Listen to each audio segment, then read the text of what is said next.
ৰাতি 2টা বজাত আহি এটা আৱাজ পালোঁ গাড়ী এক্সিডেণ্ট হোৱা বুলি। তেতিয়া আমি দাউৰি আহিলোঁ। অহাৰ পিছত চাওঁ গাড়ী এটা এক্সিডেণ্ট হৈ আছে, পৰি আছে, মানে গাড়ীটো ধুবুৰীৰ পৰা গুৱাহাটীমুখে আছে।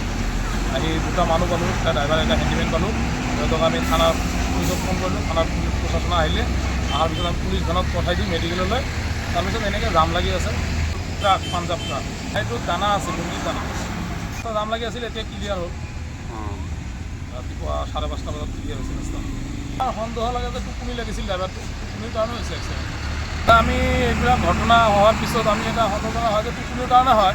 আমাৰ ড্ৰাইভাৰবিলাকে যদি অলপ সতৰ্ক হয়, বা টোপনি লাগিলে অলপ চকুত পানী মাৰি ল'ব, কিবা চাহৰ দোকান পালে চাহ পানী খাই ল'ব, নহ'লে 1 ঘণ্টামান টোপনি মাৰি লওক, এনেকুৱা মানে ভাল হয়। এনেকুৱা দুৰ্ঘটনা হৈ থাকে।